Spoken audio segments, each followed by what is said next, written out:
వ్రతశాల ఇది నా యేసు నివసించశాల. దేవునికి స్తోత్రములు కలుగునుగాక, దేవునికి మహిమ కలుగునుగాక. సర్వశక్తిమంతుడు అయినటువంటి దేవాతి దేవుడు మనలందరినీ ప్రేమించి ఆయన ఇచ్చినటువంటి శుభదినాన్ని బట్టి దేవదేవుని స్తుతిస్తూ ఉన్నాను. మీ అందరికీ శుభములు వందనములు తెలియజేస్తున్నాను. ప్రియులారా, ఈ శుభదినాన ప్రతి ఉదయమున బెతెస్దా ఉదయకాల ప్రార్థన ఊటలు అనే కార్యక్రమం ద్వారా దేవుడు మనలందరినీ దర్శిస్తూ ఉన్నాడు. శ్రేష్టమైనటువంటి వాగ్దానములు అనుగ్రహిస్తూ ఉన్నాడు. మనందరి ప్రాణాత్మ దేహములను తెప్పరిల్లిగేస్తూ ఉన్నాడు. ఈ శుభదినాన్ని కూడా దేవుడు మనకి ఇచ్చినటువంటి లేఖన భాగం చదువుకుందా ఉంటుందట. నీతి మార్గంలో, సత్య మార్గంలో, శ్రేష్టమైన మార్గంలో మనం నడుచుకుంటూ ఉంటే మన మార్గం ఏమవుతుందంట? మన క్రియలు, మన తలంపులు, మన ఆలోచన, మన ప్రవర్తన అంతా కూడా ఏమైపోతూ ఉంటుందంట? తేజరిల్లుతూ ఉంటుందంట. నీతిమంతుల మార్గం తేజరిల్లుతూ ఉంది, కానీ పాప మార్గంలో, శాప మార్గంలో ఉన్నటువంటి వారి మార్గం మాత్రం అంతకంతకు వారు కృషించిపోతూ ఉంటారంట. అంతకంతకు వారు నష్టాల పాలవుతూ ఉంటారంట. అంతకంతకు వారు రోగాల పాలవుతూ ఉంటారంట. అంతకంతకు వారు అవమానాలు అనుభవిస్తూ ఉంటారంట. దేవుని సన్నిధిలో చేరిన దేవుని బిడ్డలమైన మనం దేవుడు ఆయన కృప చొప్పున నీతిమంతుల మార్గమును అంతకంతకు తేజరిల్లు చేయాలని దేవుడు ఆశపడుతున్నాడు. ఏ ఏ విషయాల్లో? ఆత్మీయ విషయంలో, ప్రార్థనలో పట్టుదల కలిగి, రోషం కలిగి, ప్రార్థనాపూర్వకముగా, ఉపవాస విషయంలో, పరిచర్య విషయంలో, పని చేసే విషయంలో, నువ్వు ఇంట్లో ఉన్నా, బయట ఉన్నా, బజార్లో ఉన్నా, పొలములో ఉన్నా, ఆఫీసులో ఉన్నా, బిజినెస్లో ఉన్నా, ఎక్కడున్నా సరే నీ మాట, నీ తీరు, నీ వైఖరి, నీ పద్ధతి అంతా కూడా దేవునికి మహిమ తెచ్చే పాత్రగా ఉండేటట్టుగా దేవుడు ఆత్మీయంగా నీ మార్గం అంతకంతకు తేజరిల్ల చేయాలని దేవుడు ఆశపడుతూ ఉన్నాడు. అలాగే శరీర విషయంలో, మన శరీరానికి మీరు నీతిమంతులు కాబట్టి మీకు ఎలాంటి రోగాలు రావు, ఎప్పుడు కూడా మీరు హాస్పిటల్కి వెళ్ళరు, ఎప్పుడు కూడా మీకు దురాత్మలు పట్టవు, ఎటువంటి క్యాన్సర్ వ్యాధులు రావు, జ్వరాలు రావు, ఏమి రావని దేవుడు చెప్పలేదు. ఏమన్నాడు? నీతిమంతులకు అనీతిమంతులకు గతి ఒక్కటే ఈ లోకంలో. మరణించిన తర్వాత, దేవుని రాజ్యం వెళ్ళిన తర్వాత అక్కడ నీతిమంతుల మార్గం వేరు ఉంటుంది, పాపుల మార్గం వేరుగా ఉంటుంది. నీతిమంతులకు పరలోక రాజ్యం ఉంటుంది, అనీతిమంతులకు నరకం ఉన్నదని దేవుడు జ్ఞాపకం చేస్తున్నాడు. అందుకే ఆత్మీయంగా దేవుడు మనల్ని తేజరిల్లు చేయాలని ఆశపడుతూ ఉన్నాడు. అలాగే శరీర సంబంధమైనటువంటి రోగములు ఎన్ని చుట్టినా కూడా దేవుడు నిన్ను కాపాడుకుంటూ వస్తూ ఉన్నాడు. అలాగే ఆర్థికపరమైనటువంటి ఇబ్బందులు, అప్పులు నిన్ను వేధిస్తూ ఉండొచ్చు. వాటి విషయంలో కూడా నీ మార్గము, నీ అప్పులు, నీ కొరతలు, నీ ఇల్లు, నీ పొలము, నీ స్థలము, లేక నీ ఉద్యోగ విషయం, వివాహ విషయం, సంతాన విషయం, అన్ని విషయంలో ఆర్థికంగా కూడా నువ్వు తేజరిల్లేటట్టుగా దేవుడు ఆయన కృపను చూపిస్తాడంట. ఎందుకంటే నీతిమంతుల మార్గమును నేను తేజరిల్ల చేస్తానని చెప్పినటువంటి మాట తూచ తప్పకుండా దేవుడు నెరవేరుస్తానని ఆజ్ఞాపిస్తున్నాడు. దేవుని సన్నిధానంలో చేరినటువంటి మనందరి జీవితాలను ఇలాగూ తేజరిల్ల చేయాలని దేవుడు ఆశపడుతున్నాడు.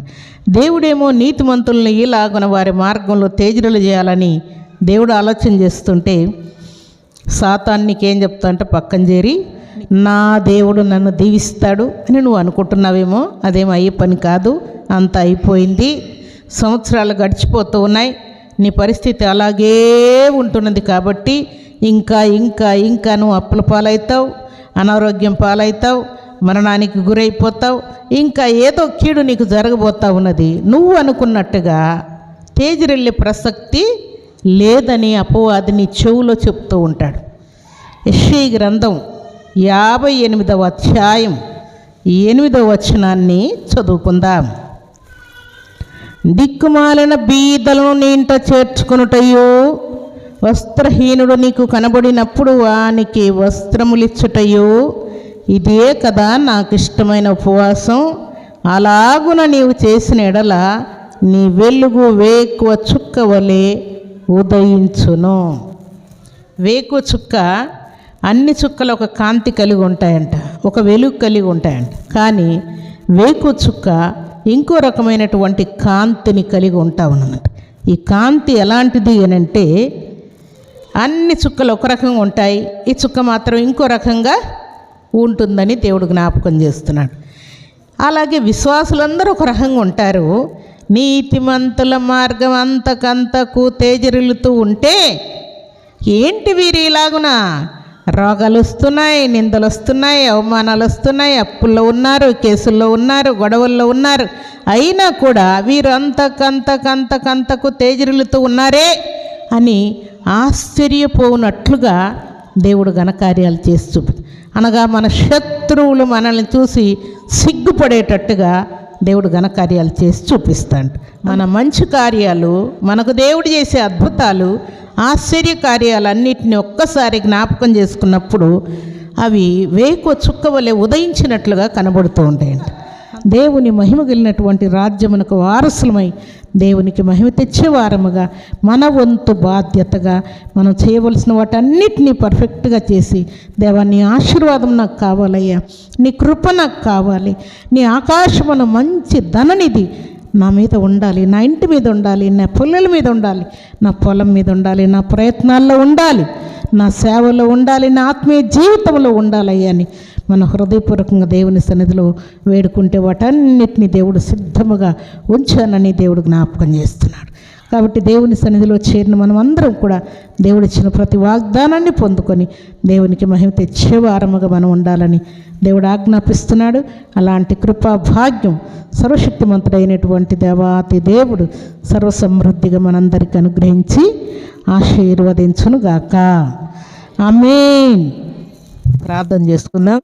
భూమి ఆకాశములను కలుగు చేసిన మా తండ్రి మీకు స్తోత్రాలు. మీరు ఇచ్చిన శ్రేష్టమైన వాక్కును బట్టి కీర్తిస్తున్నాను. మీ వాక్కు చేతను బ్రతికిస్తూ ఉన్నారు, మీ వాక్కు చేత స్వస్థపరుస్తున్నారు, వాక్కు చేత ఆదరణ ఇస్తున్నారు, వాక్కు చేత నెమ్మదిస్తున్నారు, వాక్కు చేత జీవాన్ని ఇస్తున్నారు. మీకు స్తోత్రాలు తండ్రి. బయలువెలుడని బంధింపబడిన వారితోనూ, బయటకు రమ్మని చీకట్లో ఉన్న వారితోనూ పలుకుతున్న దేవుడు మీరే దేవా. అట్టే అధికారమును మాకు అనుగ్రహించిన తండ్రి మీకు స్తోత్రాలు. శుభదినాన మీ సన్నిధిలో చేరిన మీ బిడ్డలందరూ కూడా అనేకులను బంధింపబడిన వారిని బయలువెళ్ళమని చెప్పేవారుగాను, చీకట్లో ఉన్న వారిని బయటికి తీసుకుని వచ్చే అధికారం కలిగిన వారుగాను మీ బిడ్డలు వాడబడినట్లు కరుణ చూపమని, అటు ప్రార్థన, అటు విశ్వాసం, అటు భక్తిని, అటు నీతిని తండ్రి మీ బిడ్డలకు సమృద్ధిగా అనుగ్రహిస్తూ మేలు చేయమని, వారి ప్రయాణాల్లో, రాకపోకల్లో, ఎగ్జామ్స్లో మీ తోడుంచమని తండ్రి. వారు ఎక్కడికి బయలుదేరినా, వారు ఏ పని ప్రారంభించినా మీకు ఆపదల సమృద్ధిగా దయచేస్తూ 30 అంతలుగా 60 అంతలుగా మీ బిడ్డలను ఆశీర్వదించి 100 అంతలుగా వర్ధిలు చేస్తూ మహిమ పొందమని, సమాధానంతో నింపమని, సఖ్యత దయచేయమని తండ్రి. మీ కృపను మెండుగా నిండుగా మీ బిడ్డలకు అనుగ్రహించమని, ఈ దినం బర్త్డేలు, మ్యారేజ్ డేలు జరుపుకున్న బిడ్డలకు దీవెన, ఆశీర్వాదం, శుభం దయచేయమని ప్రార్థిస్తూ మీ కృపగల హస్తములకు బిడ్డలందరినీ అప్పగించుకుంటూ యేసుక్రీస్తు పరిశుద్ధమైన నామములో స్తుతించి ప్రార్థించి అడిగి వేడుకుంటున్నాము తండ్రి. ఆమేన్.